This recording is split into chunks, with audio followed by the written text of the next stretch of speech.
Casual Magic has been sponsored by Quiver, maker of the Quiver and Bolt deck cases and other fine deck holding accessories. Use the code CASUAL on their website for 10% off your order. We're also sponsored by Architect, the premier site for hosting your decks on the internet. I love them and they love me, and it seems like a good reason for you to use them. You can also support Casual Magic directly by going to our Patreon at patreon.com/ShivanB. And now, on with the show.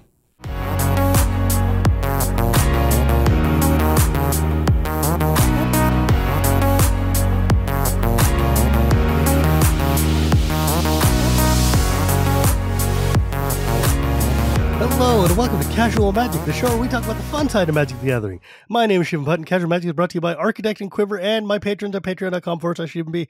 Thank you all for your support. I can't do this without you. Like, literally, this is the only income source I have. So, be kind and donate. But yeah, if you were listening to this, I have probably come back from Amsterdam. So if I saw you there, rad. If I didn't see you there, well, there's Vegas. But today I'm very, very excited to have a three-peat guest, of which there only been a few so far, including, Gavin and Wheeler. And this is Carmen Klomparens. God, you know what? It was easier when it was handy because I could say that. Yeah, no, it's so Klomparens, which is one, maybe, we're recording this before Amsterdam, so it is a Dutch name. So it's Klomparens. Klomparens. It's fine. Everyone, for having to get people to update at other places, I went from having the easiest name in the world to one that now I really am just like, that's Klom with a K and then parents without a T. Yeah, welcome to my world. Yeah.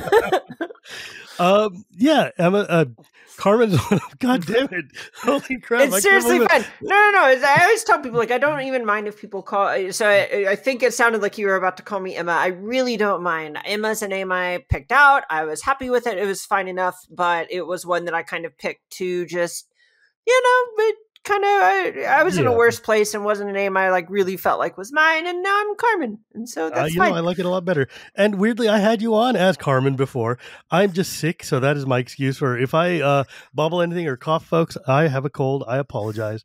But Carmen is here today because, first off, senior game designer, newly minted. Congratulations. It couldn't happen to a better person. I'm so excited for you. Hey, thank you so much. I'm really grateful. It's one of the things where I look back and I generally try and be good about pay transparency, and it was cool. I got promoted to staff level game designer exactly 2 years previous to the day.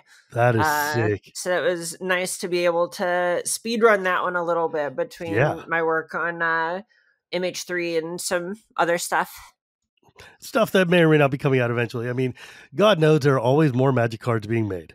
And right. Yeah.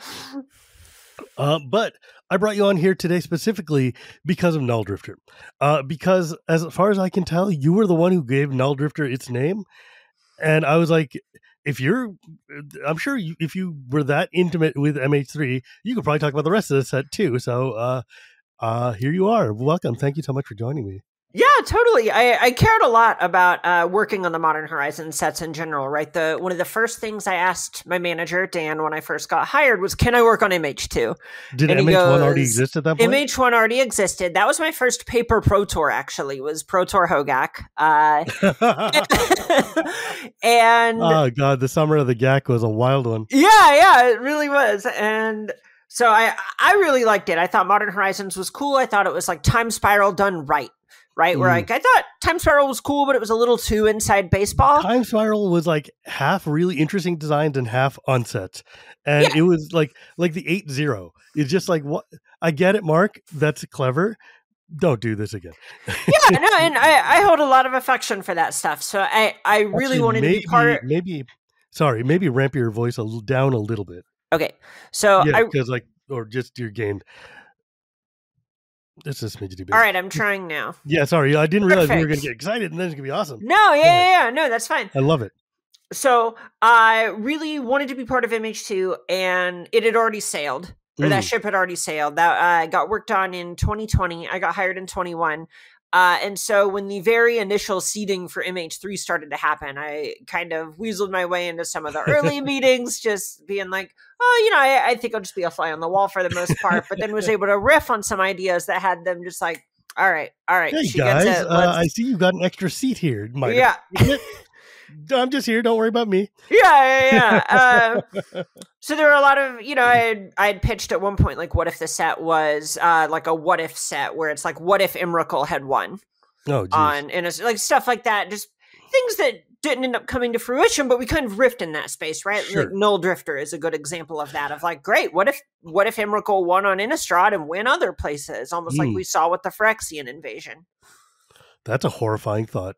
Yeah, right. It's not something that we really want to do, but Modern Horizon sets are a little meta and campy. They don't float in the canon, so you can kind of do whatever you want. Yeah, so it's a really good spot to just go, oh, wouldn't that be crazy, though? It would be crazy. Yeah. But, I want to ask you like a more high-level question, which is, we saw what Modern Horizons 1 was, which was like, here's cool archetypes. They fit new themes for modern, like snow and ninjas, cool things that didn't really have a concept.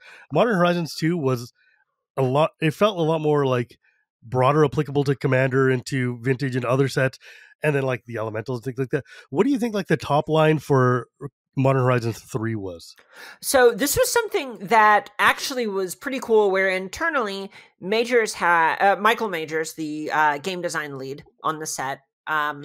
He had a very defined vision for Modern Horizons 3. And that was that it was not meant to be as broad as Modern Horizons 2. Didn't really want it to be about a lot of the generic staples and mid-rangey stuff as much, because it's a little bit less sustainable, right? We can't just power creep over and over and over and over that way.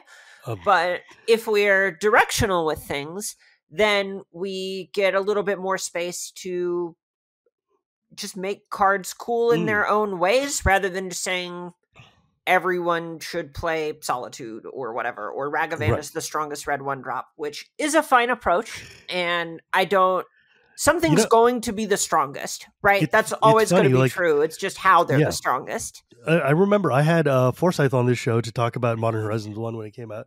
And I was talking about Ragavan, and he's like, look, dude, what do you think it would take to get a competitive player to play a 1-drop in red?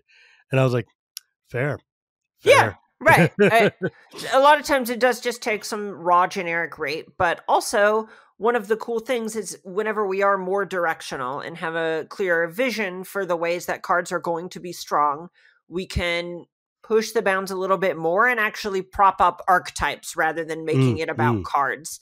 So from the beginning, he generally wanted to make sure that we were making sure that things were more about being aspirational than just being strong. Like they're selling you a dream. You look at, say, the Sorin Planeswalker card, and you're just like, wow, if I gain so much life, I might just kill someone. That's cool. But traditionally, life gain isn't that strong of a thing to do. I mean, I have some life gain decks that are pretty broken, and I've definitely gotten run over by angels in Arena more than once. But one of the things I found really interesting about the set, just overall, still talking like top level-ish, is that you guys put in a lot of really interesting cards at every kind of tier of rarity. Because like some of the earlier Modern Horizon sets, definitely you could tell like it was rare heavy. It was very like, okay, this is like just, there's stuff here to make the limited work, but it's not going to be cards that really filter down. But like in this one, for instance, you got Glyph Elemental, which is the landfall bestow creature, or like Expel the Unworthy. I'm looking at the white cards because I'm just like, I love white in this set so much. But like, it's just like, oh my God, these are cards that are actually really fun to play in like limited and stuff like that. And they also feel like cards that I would want to use elsewhere, like Inspired Inventor, which is one of like, so Inspired Inventor, for those of you at home who aren't looking at this thing, 2 and a white 2/2 Human Artificer, and when it comes to play, you either get 3 energy, a 1/1 counter on target creature, or a servo. So it basically gives you energy or fabricate. I love that. I saw in one of my first ever like games of this, somebody was using Felia. Felia, the Exuberant Shepherd, which is when it attacks, exile up to one other target non-land permanent. At the beginning of their end step, return that card to the battlefield under its owner's control. If it entered under your control, you put a 1/1 counter on Felia. I was playing in Command Fest or SCG Con Vegas, and they were doing the MH3 pre-release. And the gentleman I was playing against ended up being one of the top 4 for like CDH tournament or whatever. So he was very good at Magic. He sat and he had put out these cards together.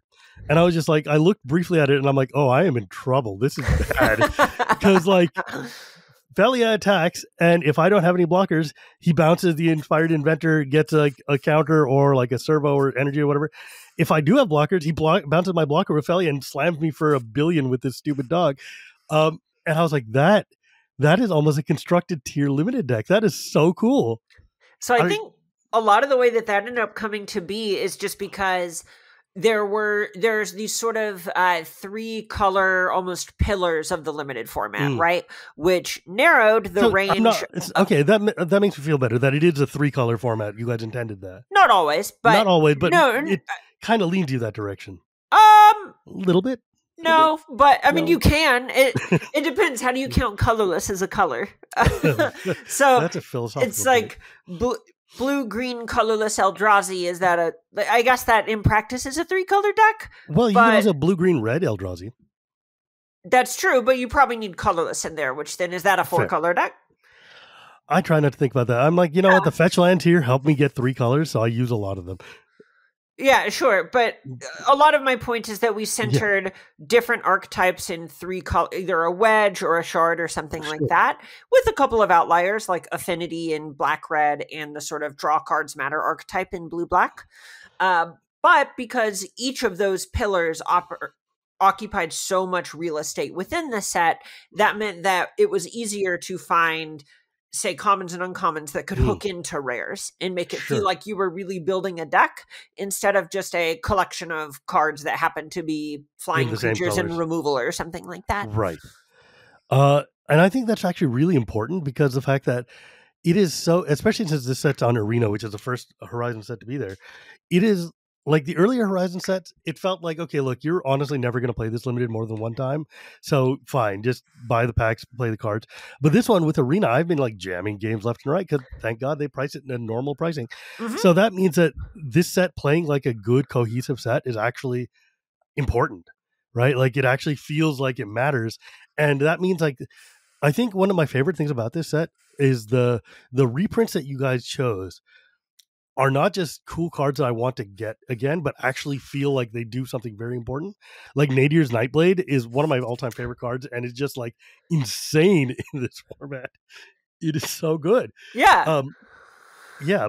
And like yesterday I was playing on Arena and I was playing against a dude who had Brea, and they sat down, they built this whole board out, and I was trying to build out my board, and they got Brea out and started just like, obliterating my board. And I'm like, you know what, man? If you can get Brea to work in limited, you deserve this win. God bless. That's amazing. Mm-hmm. It felt so good. So, like, do you think that this set kind of hit the goals you guys were aiming for? So far, so good. Honestly, I've been joking. There were a lot of things going on whenever we were working on this set. There was the shift to play booster, which was really hard. We hadn't really gotten to see how play booster was going to work in the real world, and the limited structure was pretty ambitious. All of the synergy stuff we talked about a second ago, delivering on that with 20 years of heuristics behind us would have been hard. Was hard. And then it was even harder to be like, great, you get less commons to make that happen. Yeah.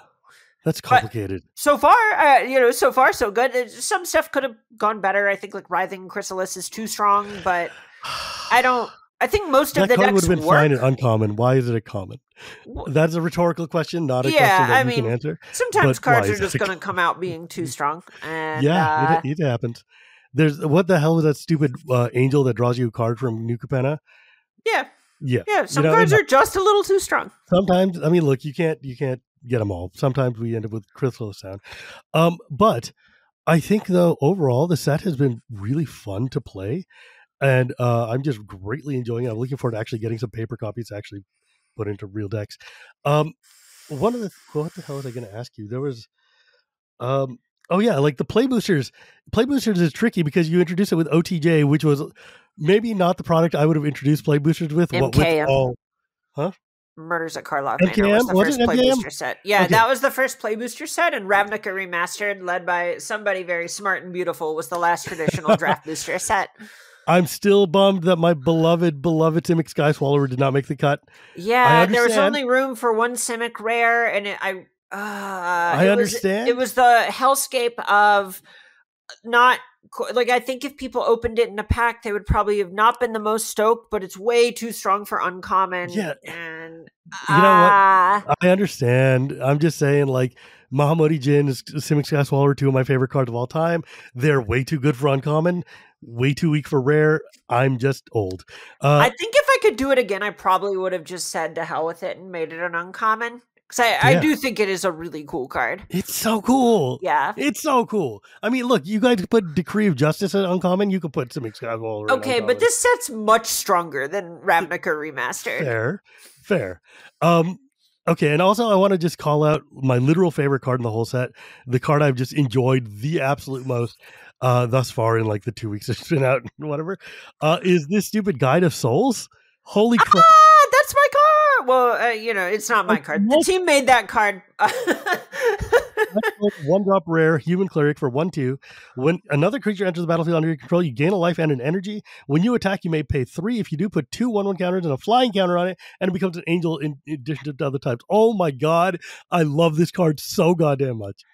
I love that. I love that. Yeah, no, I really. So we knew Sorin was going to be a sort of life gaining card because that feels very vampiric, right? Sure. And it told the story well of him becoming a vampire and draining the life around him to not die. Like, it does that. But we didn't have a lot of other cool life gain cards in the set, and that was one where big shout out to Majors. He put a lot of trust in me. At a bunch of points in the process, but one of them was I brought him like a few rares that I was like, oh, I think these could be cool life gain cards, and he goes, oh, Energy Soul Warden. That just sounds like a card we should make. What else does it do? And originally I think I had some like not that exciting counterspell effect or something that was like countering spells they didn't pay enough for or something, but like instead we get this cool angel text, which is just really exciting. It so much. It is so, like, people see it and they do not understand, and then they lose, and then they understand. Right, they're like, oh, Soul Warden, yeah, I get it. And like, you go, I'll pay 3 energy, and you just see them, like, spin the card around, and they're like, wait, hold on, what does the other half of that card do? Oh, no. Like, one of my favorite interactions has been, like, Hex Gold Slith with Guide of Souls, which is, the Hex Gold Slith says it comes out with 2 energy, you can pay 2 to give a first strike. When it does damage, you put a 1/1 counter on it.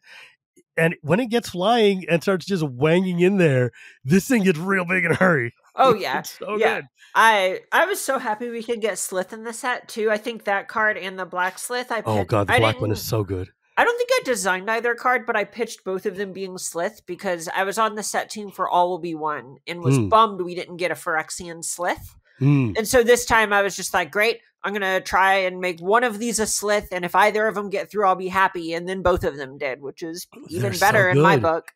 God, I love them. They're so much fun. Okay, so there's one major thing I did want to pick a bone with you about. Okay. Because you reminded me, which is like, one of the themes we see in this set is there's a lot of like classic reserve list or super powerful cards from ye olden days that now suddenly have energy and do a thing differently. For instance, obviously Necropotence and that's not a reserve list card. No, or old card. Ye old. Well, those are different things. Those are like Modern Horizons is supposed to feel old. Yes, okay, but also like freaking what the hell is that stupid card I hate? Recurring Nightmare. That is a reserve list card. Yeah, Recurring Nightmare coming back with energy. And I was like, this card is not okay. Why did you do this to me? I'm just curious, generally, as a class, what were your thoughts going into that?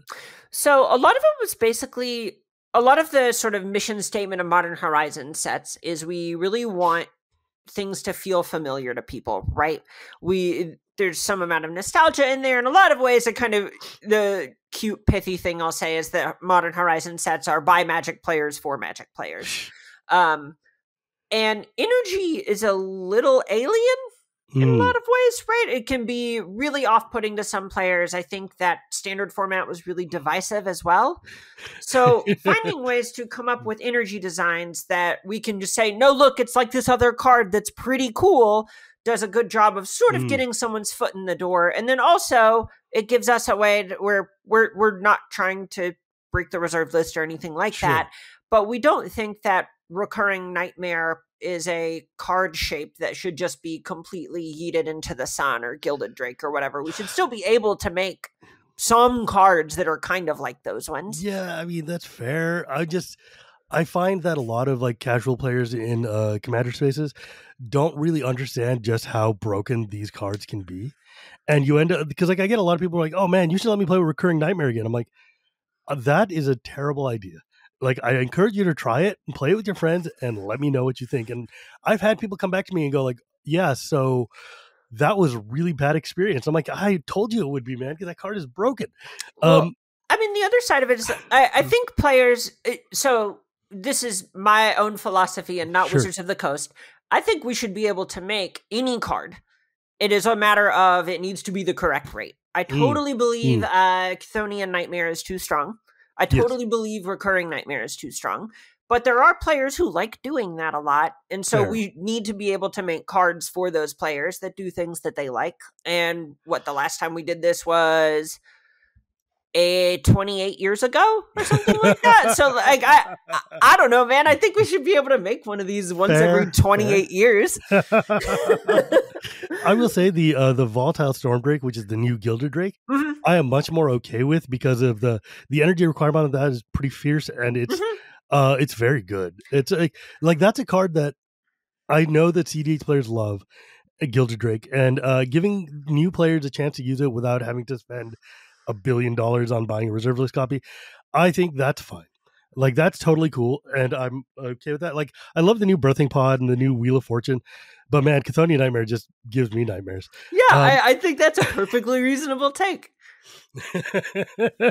That said, I was definitely one of those people who loved the Aetherflux Reservoir, or whatever the hell it was, that standard, the Teamer Energy decks. Aetherworks Marvel. Aetherworks Marvel. That was my 100% jam. So seeing all these new energy cards, I've been asking for like energy commanders forever. So finally, I mean, I'm sad that none of them are Teamer. I understand, but someday I hope my Teamer dreams come true.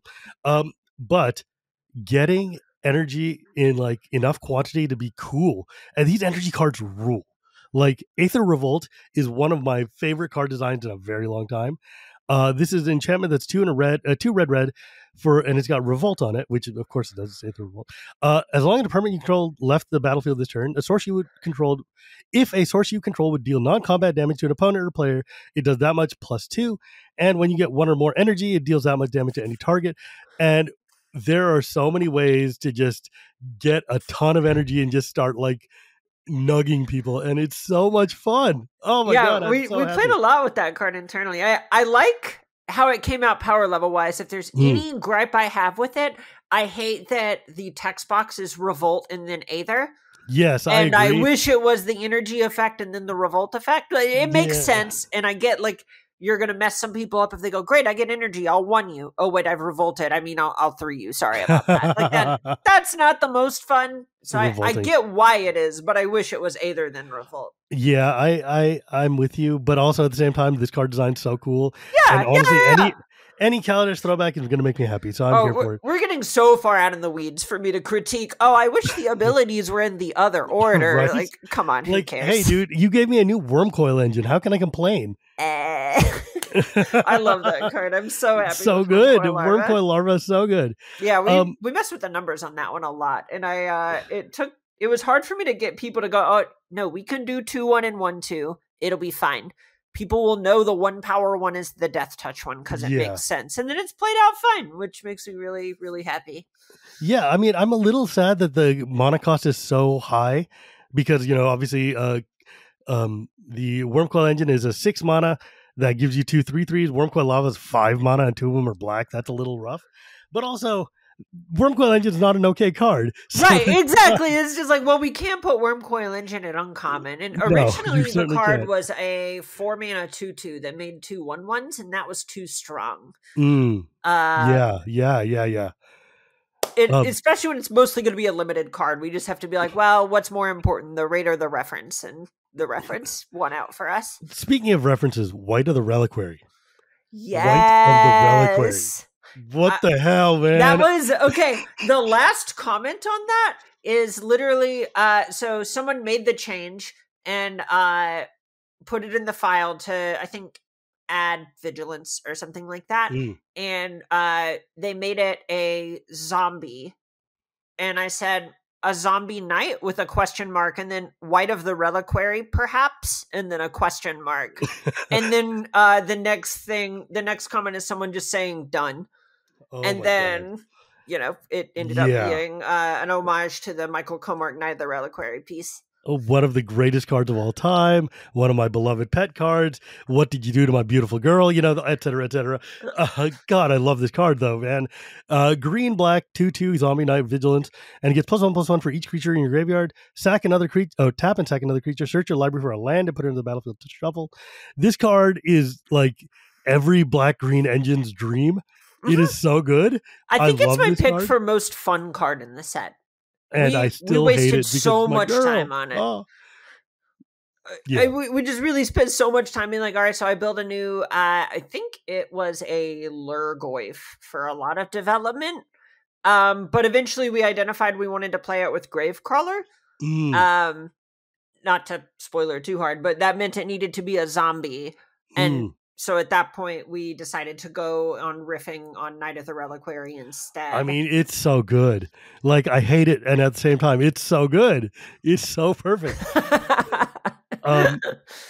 It's one of those ones where you're like, oh, this makes me so angry, and yet, what am I going to say? No? Like, no, I'm not. That's awesome.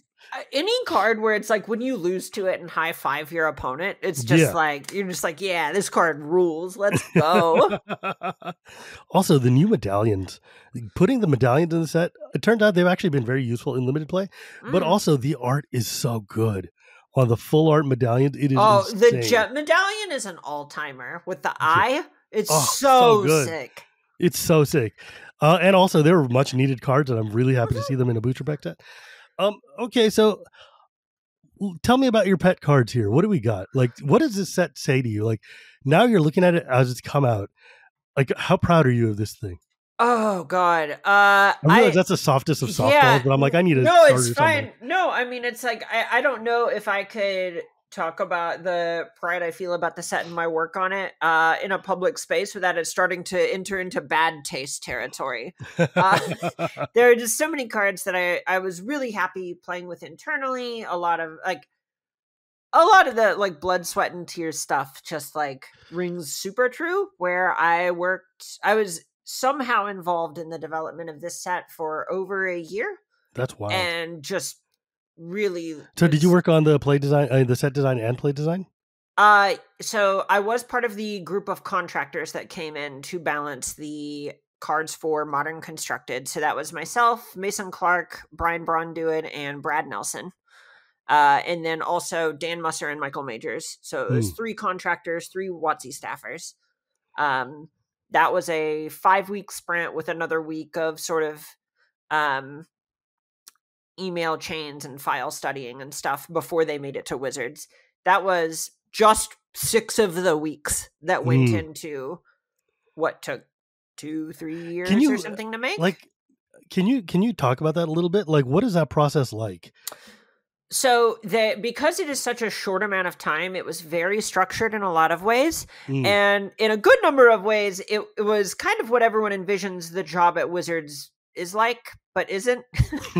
Where it is, come in at 9 a.m, talk with other people, build some decks for like an hour or 2, and then play games and tune your decks and change the cards and change the numbers on the cards for like 6 hours. And then around 5:30, 6 o'clock, you go home. So when you say change the numbers, what are you looking for? Like, this is obviously a higher powered set than most. And you want them to be strong and playable, but what are you looking for out of that? So alluding, I kind of talked about it being very structured going into things. Each week we had in our week of prep, we kind of talked about the cards that the group was the most worried about, or the ones that we thought would take the most time, and we started working on those first. And at the beginning, we would each kind of dole out, hey, it's your job to work on this card. It's your job to work on this card, etc. And we also built what we called gauntlet decks. These were basically real world decks like Yawgmoth, like Temur Rhinos, like Black Red Evoke, maybe a couple of new cards thrown in them. Like we knew that if Hammer Time were a deck in a year, it would probably play Witch Enchanter, right? Oh, yes.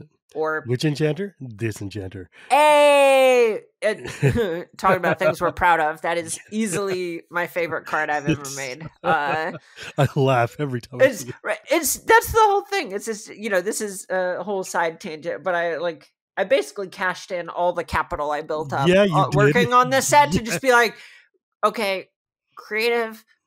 Let me have this, please. I understand it doesn't really make sense as a witch. I don't know why an enchanter would blow something up. That doesn't, I get it doesn't make sense. But you got to give this to me. But someone chuckles every time I play the stupid card. Every play test, you hear the joke. It's going to make so many people happy. Can we please just get this through? And they were very accommodating, and I'm so grateful to them for just letting me have my one, So back to the play testing.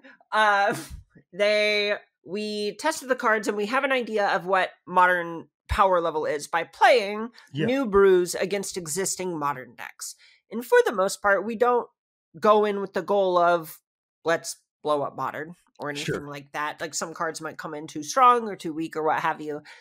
But it is just 4 to 6 of us in a room playing games against ourselves, hoping that these are honest shots at modern, because I understand Modern Horizons 3-packs are expensive, and that's going to mean these cards are going to be hard to acquire, or people are going to have to put real effort into getting a playset of Sorens or what have you. And if they do, I don't want to trick them. I worry a lot about feeling like I'm tricking players by getting them to engage with the cards that I help make.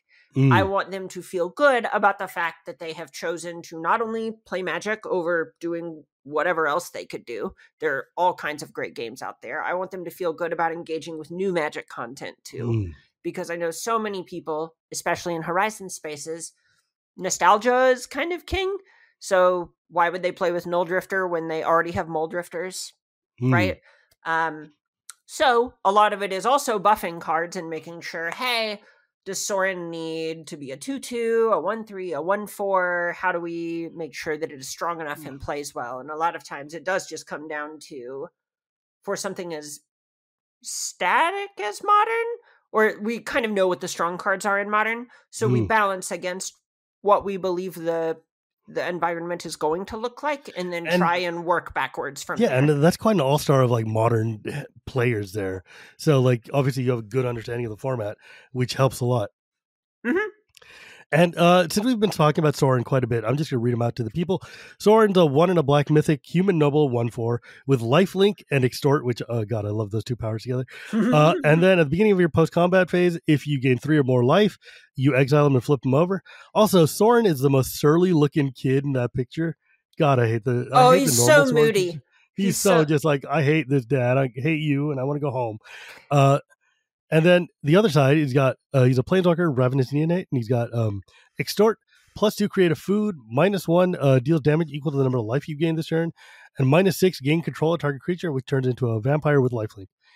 If you control a white permanent other than Sorin. I noticed that all of the Planeswalkers had that kind of like ability somewhere on the card of like one of their abilities has if you control this Planeswalker's other color, you get some extra, or you get to do something.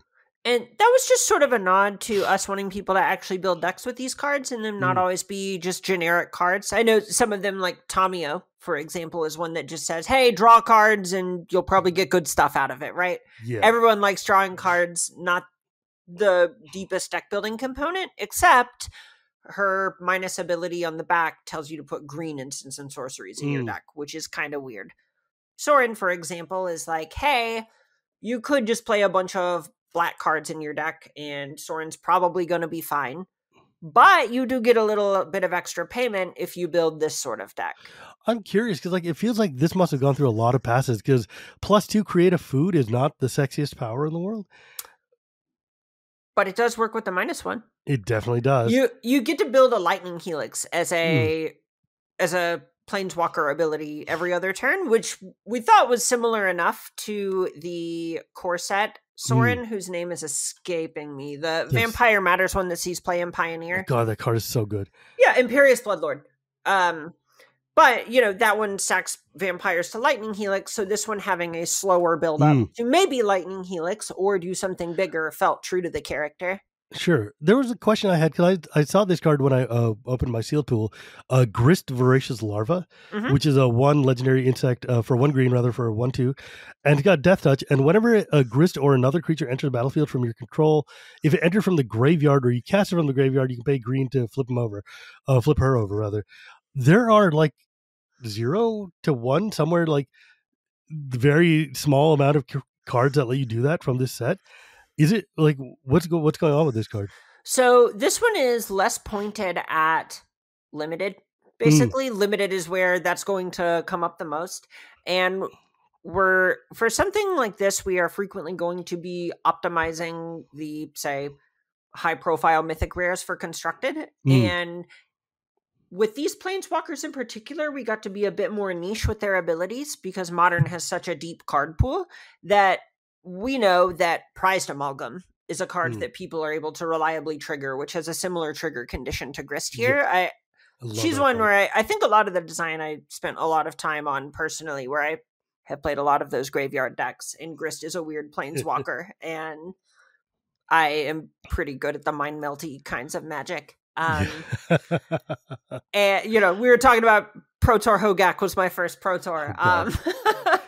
But so this is one where it isn't necessarily optimized for the limited environment, but we did want to make a Grist planeswalker that was a flipwalker, and having these more niche sort of abilities is exactly what we were aiming for. Earlier we talked about Modern Horizons having direct deck building aspirational stuff going on rather than just being raw rate, which, say, the Origins planeswalkers were frequently about more organic sorts of magic game actions, like hitting land drops or filling up your graveyard or dealing damage. So one of the things that made me, and I'm going to thank you on behalf of all elf players everywhere for giving me my beloved Priest of Titania and, giving me an actual like legacy elves deck to be able to play in Modern now with Wirewood Symbiote and all this. I'm like, it's so good. And I'm just like, did you have any like thought process in these 2nd tier and 3rd tier Modern decks to bring extra cards in? Yeah, totally. Yeah, I mean, like one of the things is I got it in limited, and I was like, oh, this is just gonna be an elf. It doesn't matter. And then I got in the play design, in the play boosters, you can crack the face commanders from the commander set, and I got what the hell's her name? Ono. So you got some everything and everywhere counters? Right, and it turns out that when you start putting everything counters on your other creatures, they all turn into elves, and suddenly that Priestess of Titania is acting the way she should be and giving you a lot of money. Oh, it's so good. It felt really, really good. Yeah, there's even a lot of little nods that we can make in that direction when we're making new cards where, say, Priest of Titania, we can just say, all right, great. We know a lot of our green creatures are going to be Eldrazi for set structure reasons. Maybe we should also try and over-index on elves where we can on the other creatures to make them work a little bit better. And some of that is just the push and pull between optimizing for constructed versus optimizing for limited. And I think most of the elf cards were more in the constructed space. Yeah, they definitely were. Because like a lot of them don't just like Wirewood Symbiote, you're not drafting that card. Like that does nothing for you. It's a 1-mana 1/1 for sure. Yeah, it's fine. But I'm glad that it's in Modern because now my elf deck is going to rule. It's going to maybe move up to 1.5 tier or 2.5 tier and not just like F tier. Not just what are you doing? Yeah, not just I personally love elves. That was my first big legacy deck that I remember. God, and this is one of those trades that everyone has the trades where they cringe in hindsight. But I got my first playset of forces by trading 2 Gaia's Kratos for 4 forces, which that's a trade that's aged like milk. But I had them because I played elves back in the day. Oh God. Ow. I'm just like, my stomach is just queeving. Oh, you're telling me, bud. I am right there with you. I don't know. I just as I'm going through the set list here, there's some of these cards that just make me so happy. Like Marionette Apprenticed, which Marionette Master, one of my favorite cards of all time. Seeing a second one that's much cheaper to cast makes me very, very happy. And this is it felt like in a lot of ways it could have been it. It's fun because we knew that this is a card that maybe could show up in Yawgmoth, but it also wears the hats of some other cards. Like Marionette Master is one that I know a lot of people who like to play 100 card formats are going to know. But on the other side of things, it also is kind of like Disciple of the Vault, which has shown up in competitive 60 card formats. And it isn't exactly the riff here. Yeah. But there is some amount of that going on where we can say, okay, well, even if it isn't the best thing in Modern right now, we do know this is something that has shown up. So this is a shape that players are going to go, oh, yeah, I kind of remember playing with something like this and be happy to play with it. It turns out there's a lot of treasures running around. And when you're cracking a ton of treasures with a Marionette in play, people are having a bad time. People are having a real bad time. Yep. Okay, so what the hell's the story of Necrodominance? How did you get that past, like, the bosses to be like, hey, Necropotence in Modern? So ironically, this one was from one of the bosses. Eric Lauer led Vision on this set. He has since retired from Wizards. Working with him must have been cool. Oh, it's so sick. And it's just, we stand on the shoulders of giants. That's just, I don't know. There's like, it's so funny where like people, there's kind of some bits about people having to, him just kind of going on long talks sometimes and it taking up some chunk of a meeting, 10 minutes or whatever. But it was, to me, it was always so sick to hear about where it's just like, oh, that's how development worked in a different time. That's, it's just all stuff you can learn from. And he is what, it's weird. I don't want to talk about him in the past tense because he's not dead. He's just retired. But however, like Eric Lauer's impact, I mean, he's one of the people who I would love to get for this show, but he doesn't do interviews and stuff. I know that. Yeah. But man, that guy is just like God tier genius design. Like, dude understands magic better than anybody else in the world. Maybe? Yeah, he just put something similar to Necropotence in with max hand size 5. And we played it a lot, and it isn't weak, but a lot of times we just went, well, with like Orcish Bowmasters and Narset and Beseiju, if you just make it an instep trigger, or like if your opponent has a Shieldred, your card doesn't work. So like, I don't know. It might end up being too strong in Legacy. I certainly respect that Dark Ritual is a very strong card, but I don't know. At least in Modern, it felt like it was the type of thing that is a fun place to push the envelope, where it blows up in our faces and people are like, what the hell is wrong with you? Or people lose their minds in spoiler season and then just get to play with a super iconic effect again, which is kind of what we want to do with a lot of Horizon sets. I will be honest, I did watch your episode on Shuffle Up and Play. You and Gavin came down with Modern decks and played against Prof and Cedric, and I saw what you did with Necrodominance and friggin' Shieldred, and that was not okay. That was not okay. It was not weak, I'll give you that. No, it was real good. But, Gavin was 1 point short of beating me that game.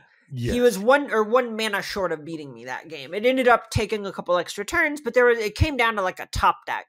If he beat me, having both of those cards anyway, which is a lot of the point of like, well, yes, it is strong, but if there are things that can beat it, like strong, like I would rather play with strong cards than a bunch of grizzly bears. And I think that is true for most players. Fair. And I mean, to be fair, Ethan Fleischer does love him a grizzly bear. Yeah. He has his own bear minigame, if memory serves correctly, but it just, people like playing with strong, exciting things. So making sure that we can make strong, exciting things that are appropriately strong is basically the job. Can you talk about Ripples of Undeath? Do you remember this card? That is the one that is kind of like Sylvan Library? Yeah, it's a 1 and a black enchantment. At the beginning of your pre-combat main, mill 3... also, I noticed you guys stopped saying upkeep. At the beginning of your pre-combat main phase, mill 3 cards, and then you can pay 1 and 3 life if you do put a card from among those into your hand. So that was... So the shift from upkeep was specifically a choice in Modern Horizons 3 where I mean, I agree with him as well. Majors in particular is saying a lot of these decisions are not as fun to make before you've drawn your card for a turn. But it feels really bad if, say, I cast Ripples of Undeath, and then on my third turn's upkeep, I mill 3 cards, and I go, oh, I sure would like one of these cards, and I pay a mana for it and pick it up, and then I draw a 3-drop. I'm just like, oh, well, I'm down a mana and I can't play my card. This sucks. Darn. Okay. And also, this is one that even before a bunch of the other cards had changed to be not upkeep, this one was a Sylvan Library riff originally, and Sylvan Library, you get to see the card first. So I think this was actually originally a draw step trigger. Oh, geez. To do the thing, but we aligned a bunch of things to be pre-combat main phase stuff and work with like saga timings since sagas are in the set and so on. That makes sense. Then it all is much easier to keep track of when everything's going to trigger. Exactly. Yeah, you don't want to have like, okay, upkeep. Do I want to pay an energy? All right, draw step. Do I want to pay a mana for my thing? All right, now main phase. I'll trigger my saga. Oh, Jesus Christ! It's just that would be so annoying, right? And it's like, all right, great. Can I play my land? Can I just play my land yet? Also, you got Power Creep Murder. I'm very disappointed to see that.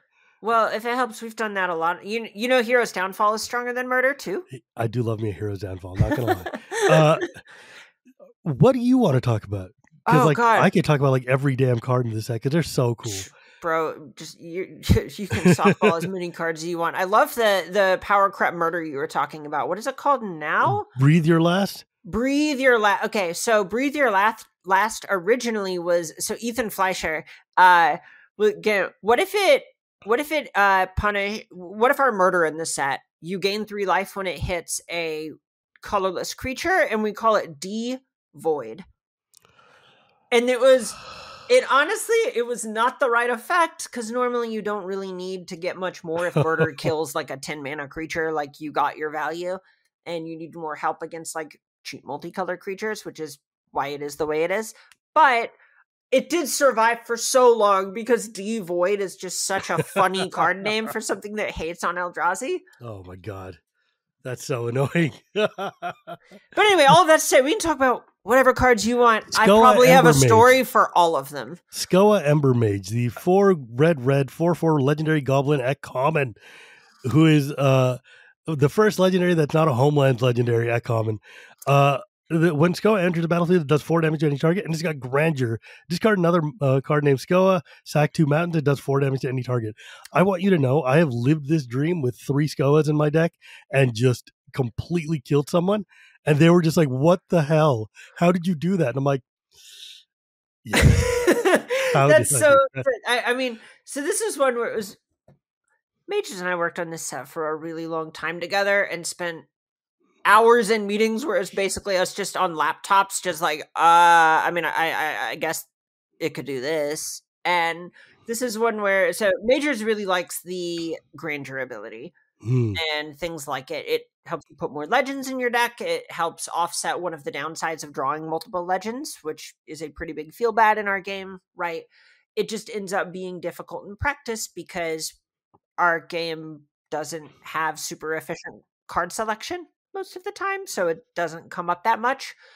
But for something like a Horizon set where it's cooler if we can put a bunch of different mechanics in the set, then this looks neat, right? And then I wanted to put Fire Blast on the bonus sheet, and Majors is like, best I can do is make it the Grandeur ability. I mean, that's fair. That's fair, though. And it works. It's super, like, that's no, like it's cool. The stories are so sick. And when it works, you feel real good.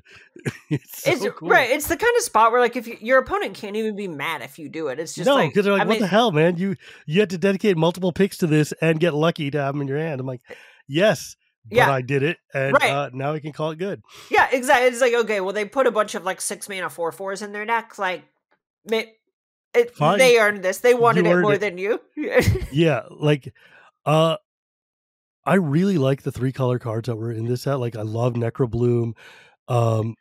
And maybe is that the only 3 color card in this set? No, there have got to be others. Oh yeah, Arna Kennerud is super cool.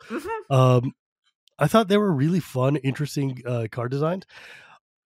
Did you guys think of like? Did you have any other weird, oddball, like hyper powerful things that you wanted to do with energy that you were going to think about putting in the set? Like, I was Um, thinking it would be super funny to have like an energy soul ring or something.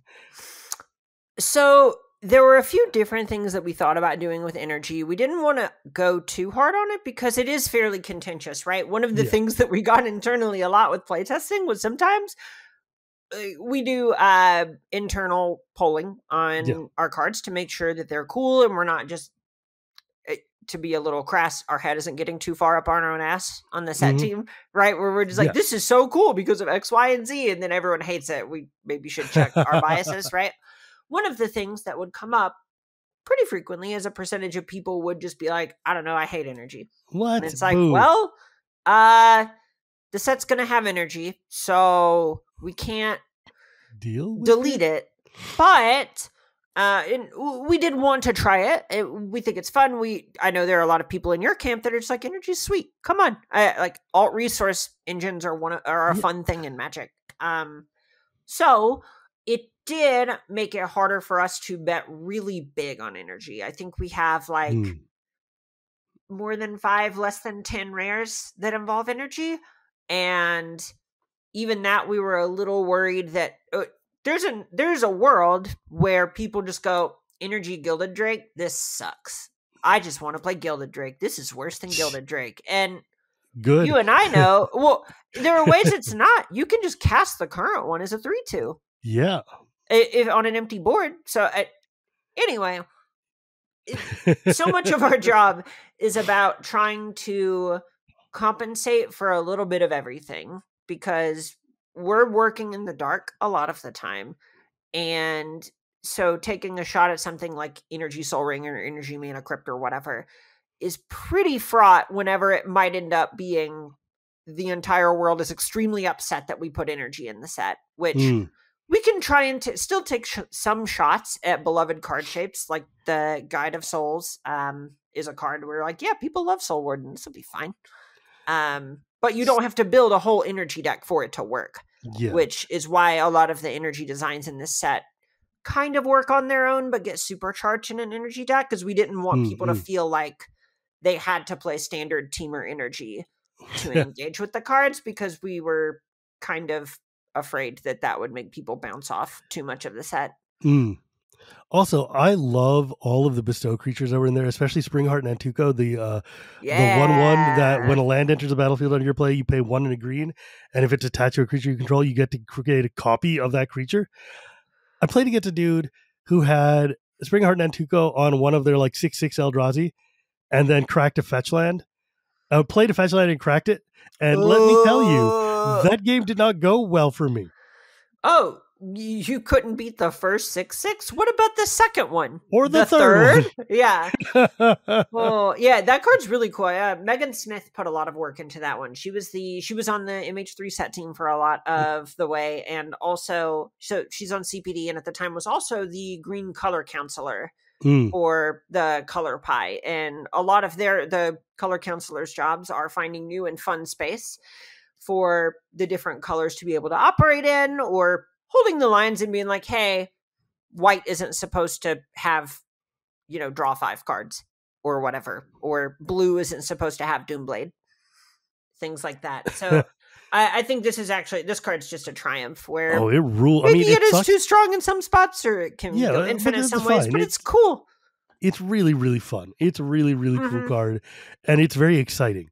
Unlike its stupid neighbor sowing Myco Spawn, which makes me angry every time I see it. Because I have had so many goddamn I was playing against Amy the Amazonian in the creator streamer showdown, and I was like landlocked, and she sits there and cracks a bunch of Eldrazi spawn and kicks this stupid thing to exile like the one colored land I had, and I'm just like, well, I guess I'm not playing.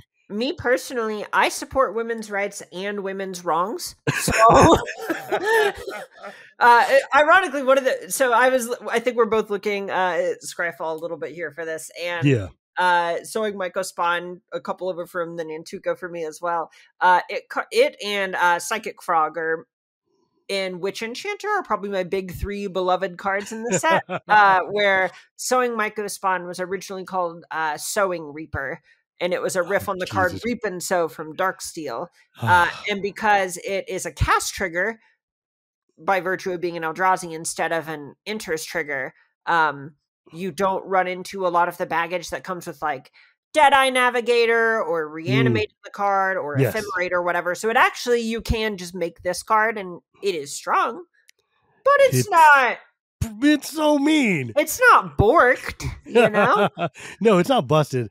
It just like, it's a card that when you're already behind, it just feels like you're getting kicked in the teeth. You know, it's like, that's just mean. That's not okay.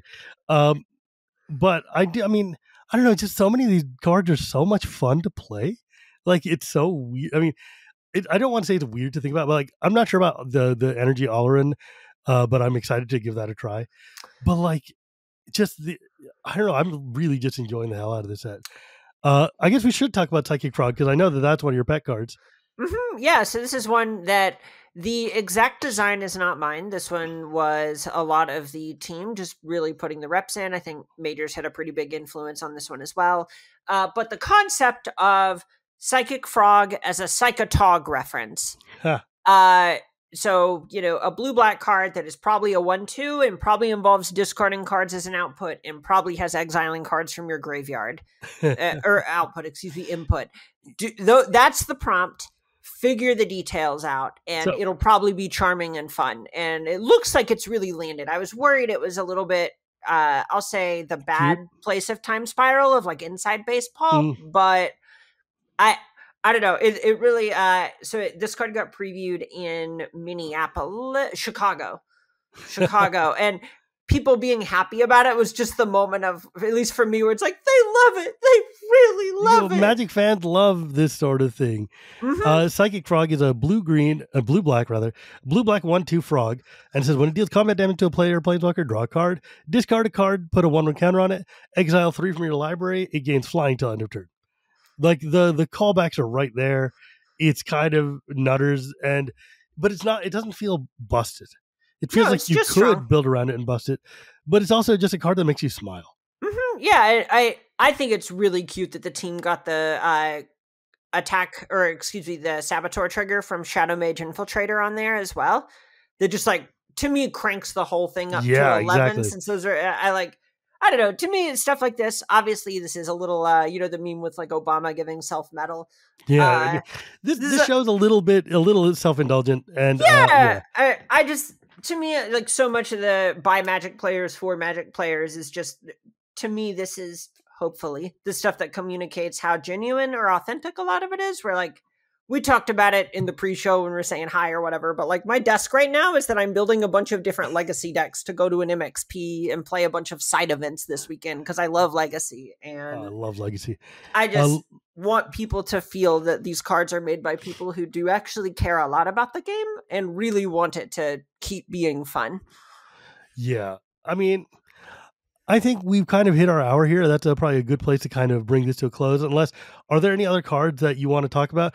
And yes, audience, I know Nadu's a thing. We are not going to talk about that because that's just not that's not a conversation that I think would be helpful right now.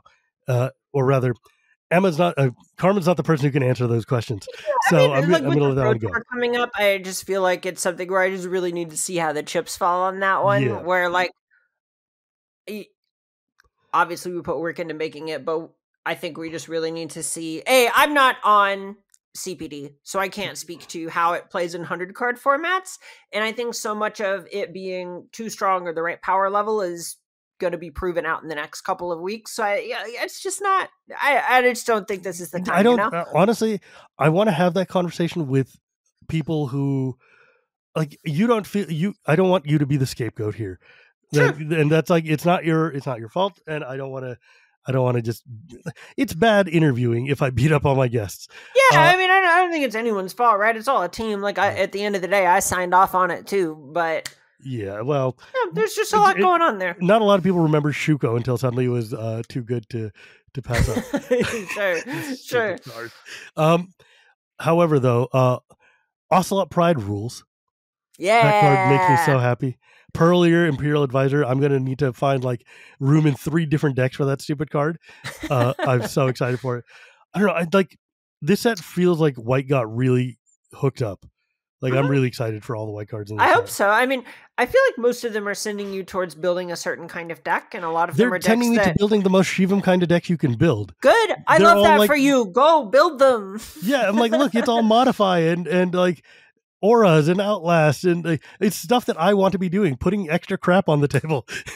Right. Yeah. No, I mean, I'm right there. Like, I think I get a bad rap sometimes because I like playing Bogles and I like playing Infact, but Mhm. it's not that I like the... I mean, somewhat it is, but it's not really that I like the Infact mechanic or that I like hexproof that much. It's that I No, like it just- playing with pump spells and I like Right? playing with auras, and that's how I get to do it. That is the Exactly. way I'm allowed to play the cards I like. And so finding ways like Pearlier that you get more ways to play with cool auras is just like, I don't know, that's sick. Come on. Oh, that card rules. I got a full art of that one, and I'm just stoked to put it in. Oh, the art is so good. Oh yeah, God, the full arts are so beautiful. Okay, and I'm gonna end with this. Annihilator sucks, and I'm really sad that you brought it back. Well, fair. Yeah, it's just like, oh, that's so mean. Yeah, But, like, how's I mean, X-Men it's hard to cool? not do it on at least one, and I think we Yeah. only put it on what, 2? Yeah, but I've gotten ruined by those two. Like Sure. the Eldrazi Ravager, which is the 5 and a color, like 6/6. That was the one that got Spring Heart and 2 code. So getting Well, that one It to sounds clone, like you were just dead.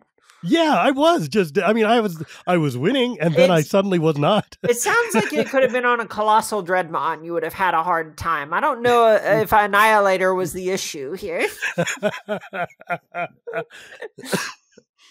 Oh man. Thank you so much for joining me today. I'm really, No, really. of course. It's always great to talk to you. And real talk, this set is awesome. I think that the hits are immense and the misses are far less, but like we'll figure out how that goes later. But I think, God, there's so many cards in here that I just want to build with, which is like, it's been a minute. It's been a minute since I've looked at a set and been like, oh, there's like 40 different things I want to do with this set.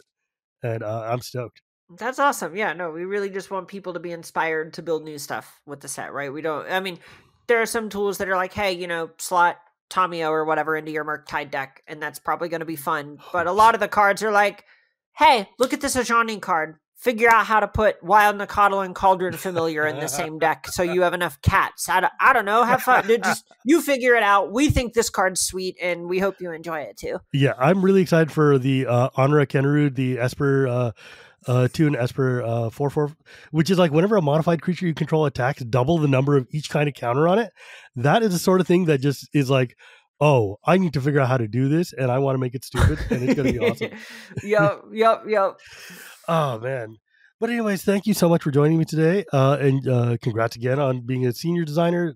Thank you.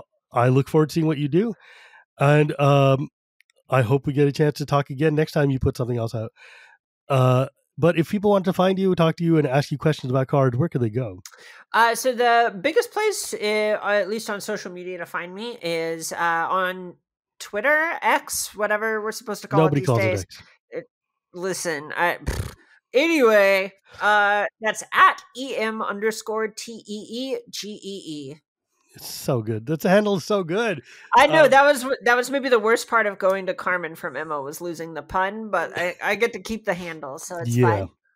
I forgot to mention Signature Slam, by the way, one of the coolest like bite spells ever. Yeah. Just the dude is just getting the people's elbow into it. Yeah. I love it so much. I love that. I think it might even have been you that thought the bird, the plummet card was from Slush Art, when it's more just like, no, we just thought this would be funny. Yeah, we just the thought bird it'd be is cool. just getting Shoryuken to hell, man. Yeah, That poor bird is just like having a bad life. It's just like eye popping. Oh man, that poor bird. I love foolish artwork in Magic. Yeah, no, it's fun. It's not an everyday food, but sometimes it's really cool. Mm-hmm. Yeah, at the end of the day, it's about fantasy and feeling cool and being a sick ass wizard or warrior or something. But at the end of the day, it's a game. So I personally am pretty big on a lot of the stuff in like the witch enchanter space, where it's just like, yeah, we're having a good time together. This is an activity that we are sharing. And oh, one last thing. I just saw Detective Phoenix, which is a card that confused the hell out of me, because like it's a rare, but it's got this. It's a 2/2 for like 3 or whatever, but it's got the bestow ability, which is like red and collect evidence 6. Do you expect that to be happening? Like, so it can't be 5 because it's too easy with Street Wraith and Pitch Elementals in Modern. That was the big thing, is we kind of wanted the card to be almost a Dragon Breath reference. If you remember that card where it gives haste to something from the graveyard. Right. But we were pretty worried about how strong the thing would be with something like Death Shadow. If you were to just go, all right, cycle Street Wraith, cast Death Shadow, immediately put this on the thing from the graveyard and go to town. So yeah, I was definitely not thinking in that direction. It came in a little soft, but it ended up being too strong. And maybe it's too weak now that Fury's banned. Fury was still legal when we made the card, but I hate that card. Good reasons. You understand why. Very few Fury apologists out there, you know. Look, as an Elves player, seeing the backside of Fury is one of the best days, right? Like, forget that stupid card. Oh yeah. Anyways. As always, my friends, you can find me at Gear Reporter Gears. You can find this podcast anywhere podcasts are sold, or at YouTube every Tuesday. Thanks to my editor, Dan. And you can hear me on Shivam and Wheeler Love Magic, where me and Wheeler sit, and we actually did like 8 hours on the Time Spiral block just recently.